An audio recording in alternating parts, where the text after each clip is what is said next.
नमस्ते। मैं डॉक्टर राजेश रसाल। पाश्चात्य काव्य सिद्धांत विवेचन में आज हम प्रसिद्ध यूनानी दार्शनिक प्लेटो के अनुकरण सिद्धांत के बारे में देखेंगे, उसका विवेचन करेंगे। प्लेटो का अनुकरण सिद्धांत देखने के पहले कुछ मूलभूत बातें जो है प्लेटो से संबंधित है उनको देखना ज़रूरी है। प्लेटो यूनान का महान दार्शनिक है।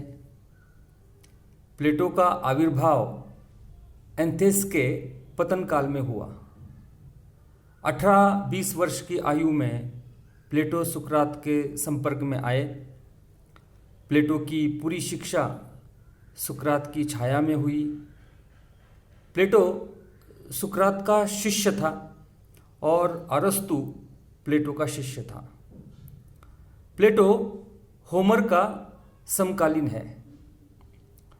कहा जाता है कि प्लेटो 28 वर्ष की आयु से लेकर 12 वर्ष तक देश विदेशों में घूमकर विभिन्न मतों का अध्ययन करते रहे और 40 वर्ष की प्रौढ़ आयु में एथेंस लौटकर उन्होंने अकादमी की स्थापना की, जिसे पूरे यूरोप का सर्वप्रथम विश्वविद्यालय कहने का गौरव प्राप्त हुआ।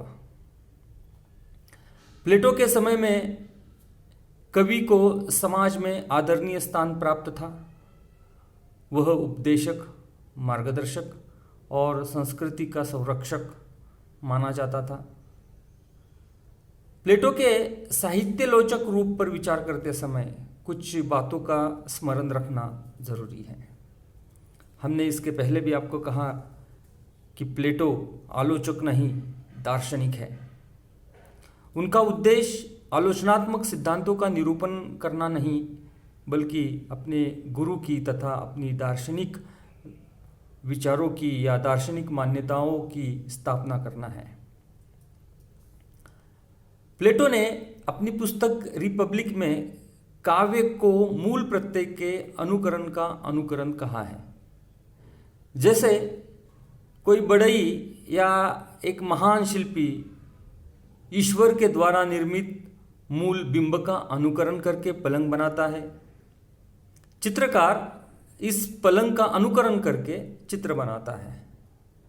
साहित्यकार भी उसी बढ़ई द्वारा बनाए गए अनुकरण को अपनी रचनाओं का विषय बनाता है। इस तरह कला और काव्य सत्य से तिहरी दूरी पर होते हैं, इसलिए उन्होंने कला और काव्य को महत्वपूर्ण नहीं माना। और एक बात प्लेटो के बारे में हम बताना चाहते हैं। प्लेटो ने आलोचना पर स्वतंत्र या व्यवस्थित रूप में कुछ नहीं लिखा है, बल्कि अन्य प्रसंगों में काव्य नाटक पर अपने विचार उन्होंने प्रकट किए हैं। प्लेटो के दर्शन में 5 विषयों का निरूपण मिलता है। आदर्श राज्य का निरूपण उन्होंने किया है। प्रत्यय सिद्धांत का निरूपण उन्होंने किया है। आत्मा की अमरत्व सिद्धि का निरूपण उन्होंने किया है। सृष्टि शास्त्र का निरूपण उन्होंने किया है। ज्ञान मीमांसा का निरूपण उन्होंने किया है। प्लेटो की आलोचनात्मक धारणा आदर्श राज्य के संदर्भ में अधिकतर व्यक्त हुई दिखाई देती है। प्लेटो के कुछ तर्क है, वो तर्क इस प्रकार है। सभी मनुष्य आदर्श राज्य अर्थात अच्छा शासन चाहते हैं। शासन अच्छा तभी हो सकता है जब उसके नागरिक अच्छे हो। नागरिक तभी अच्छे हो सकते हैं जब उनकी शिक्षा अच्छी हो, और अच्छी शिक्षा तभी संभव है जब विषय अच्छे हो, अर्थात स्वस्थ और सबल हो, मन अच्छा हो, अर्थात सुसंस्कृत और निर्भीक हो। दूसरी बात वो कहते हैं कि वो दार्शनिक दृष्टि से उन्होंने कुछ बातें जो है वो देखी है। वो कहते हैं कि काव्य सृजन के बारे में उन्होंने काव्य सृजन को दैवी प्रेरणा से निर्मित कहा है। काव्य सृजन के लिए दैवी प्रेरणा को उन्होंने बहुत ही महत्वपूर्ण माना है। उनके विचार से इतिहास की महत्वपूर्ण घटनाओं के पीछे दैवी प्रेरणा काम करती है। कवि भी दैवी प्रेरणा के वशीभूत होकर काव्य रचना और कलाकार कला की सृष्टि करता है। उत्कृष्ट काव्य उच्च भावनाओं, उच्च विचारों और ज्ञान का वो संचार करती है, अतः वह समाज के लिए उपयोगी होता है। इसके विपरीत निम्न कोटि का काव्य अपने सामाजिक उत्तरदायित्व को नहीं निभाता और समाज में अनैतिकता और भ्रष्टाचार को फैलाता है, उच्च आदर्शों को क्षीण बनाता है, उनके प्रति अनास्था का भाव जगाता है। अतः समाज के लिए निम्न कोटि का काव्य जो है वो घातक होता है। काव्य के बारे में और एक धारणा वो स्पष्ट करते हैं।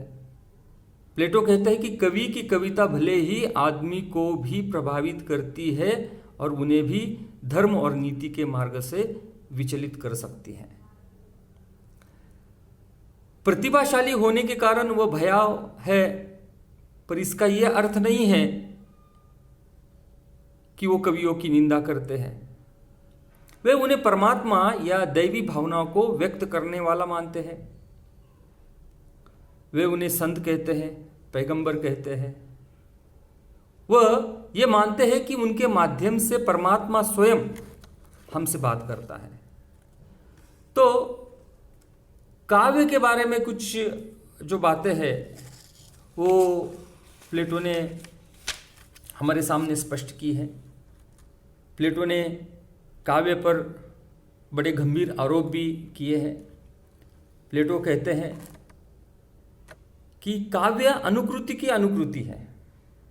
काव्य अनुकृति की अनुकृति है। दूसरा वो आरोप करते हैं काव्य शुद्र मानवीय भावों और कल्पना पर आधारित होता है। और तीसरा आरोप करते हैं काव्य लोगों में वासनाजन्य शुद्र भावों को जगाता है। ऐसे 3 गंभीर आरोप प्लेटो ने काव्य पर किए हैं। अब पहले आरोप की हम बारे में हम चर्चा करेंगे, उसका विवेचन देखेंगे। पहला आरोप उन्होंने किया है काव्य अनुकृति की अनुकृति है। प्लेटो ने काव्य पर पहला गंभीर आरोप यह किया है कि काव्य अनुकृति की अनुकृति है। Poetry is an imitation of imitation, अर्थात अनुकरण का अनुकरण माना है। इस कारण ही काव्य का सत्य मूल सत्य से या मूल सत्य का वो आभास होता है और वास्तव में काव्य का सत्य असत्य ज्ञान पर आधारित होता है। दूसरा आरोप करते समय वो कहते हैं कि काव्य का आधार शुद्र मानवीय भाव और कल्पना है। काव्य पर दूसरा आरोप उनका यह है कि मानवीय भावों और कल्पना पर वो आधारित होता है। प्लेटो के अनुसार काव्य का सृजन मानवीय भावों से होता है और इसलिए काव्य में कल्पना की सहायता से शुद्र मानवीय भावों का चित्रण हुआ करता है। प्लेटो ने अपनी काव्य विषयक मान्यता से शुद्र मानवीय भावों और उनके चित्रण करने वाली कल्पना का तिरस्कार किया है। तीसरा आरोप करते समय प्लेटो कहते हैं लोगों में वासनाजन्य शुद्र भावों को काव्य जगाता है। प्लेटो ने काव्य पर यह जो तीसरा आरोप किया है कि काव्य अपने प्रभाव के रूप में लोगों में वासनाजन्य शुद्र भावों को जगाता है, उनका पोषण करता है। काव्य के इस प्रकार के प्रभाव से मानव समाज की हानि होती है।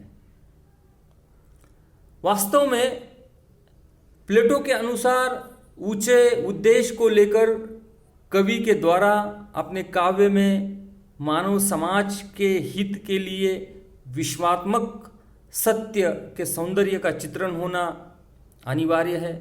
वो उस चित्रण को सर्वश्रेष्ठ मानते हैं जो समाज के हित में हो, जिससे लोगों को विश्वात्मक सत्य अर्थात मूल सत्य के सौंदर्य की अनुभूति हो। ये 3 गंभीर आरोप जो है वो प्लेटो ने काव्य पर किए हैं। इसके साथ साथ प्लेटो ने काव्य के प्रयोजन के बारे में भी कुछ विचार स्पष्ट किए हैं। प्लेटो काव्य के प्रयोजन को स्पष्ट करते समय कहते हैं कि काव्य का प्रयोजन सत्य का उद्घाटन करना है। काव्य का प्रयोजन मानव कल्याण एवं राष्ट्र का उत्थान करना है। काव्य का प्रयोजन आनंद प्रदान करना है। काव्य का प्रयोजन शिक्षा देना है। अब प्लेटो ने जो काव्य के बारे में, काव्य के संदर्भ में जो विचार अपने अनुकरण सिद्धांत के अंतर्गत स्पष्ट किए हैं उसको हमने देखा है। संक्षेप में या पूरे उनके विचारों को देखने के पश्चात कुछ मुद्दे जो है, कुछ निष्कर्ष जो है वो सामने आते हैं, उनको देखना जरूरी है। प्लेटो कहते हैं कि कवि दैवी प्रेरणा और आवेश में आकर काव्य की रचना करता है। उसकी वाणी ईश्वर की वाणी होती है। आगे वो कहते हैं कवि का वर्णन सत्य न होकर काल्पनिक, अतिरंजित, भावुक और अज्ञानजन्य होता है जो समाज को गलत दिशा में ले जा सकता है। तीसरी बात प्लेटो कहते हैं काव्य का प्लेटो स्वागत करते हैं, लेकिन श्रेष्ठ काव्य का वो स्वागत करते हैं जिसमें सत्य हो, ज्ञान की पूर्ण प्रतिष्ठा हुई हो, ऐसे काव्य का प्लेटो स्वागत करते हैं। प्लेटो के विचार से वस्तु के 3 रूप होते हैं, एक आदर्श, दूसरा वास्तविक और तीसरा अनुकृत। प्रकृति और सृष्टि भी ईश्वर के किसी आदर्श का मॉडल के आधार पर रची गई अपूर्ण सृष्टि है। कला और काव्य उसकी भी अनुकृति होने से वह सत्य से तिगुनी दूर है। और एक बात निष्कर्ष रूप से प्लेटो के विचार देखने के बाद सामने आती है, वो ये है कि काव्य अपने हानिकारक प्रभाव के रूप में लोगों में भी वासनाजन्य क्षुद्र भावों को जगाता है और उनका पोषण भी करता है। प्लेटो के अनुकरण के 2 पक्ष प्लेटो ने माने हैं। एक वह तत्व जिसका अनुकरण किया जाता है और दूसरा अनुकरण का स्वरूप है। प्लेटो के अनुसार त्रासदी या कामदी जैसे नाटक भी हानिकारक होते हैं। इनके प्रभाव से प्रेक्षक भावुक बनकर अपनी विवेक शक्ति को खो बैठते हैं।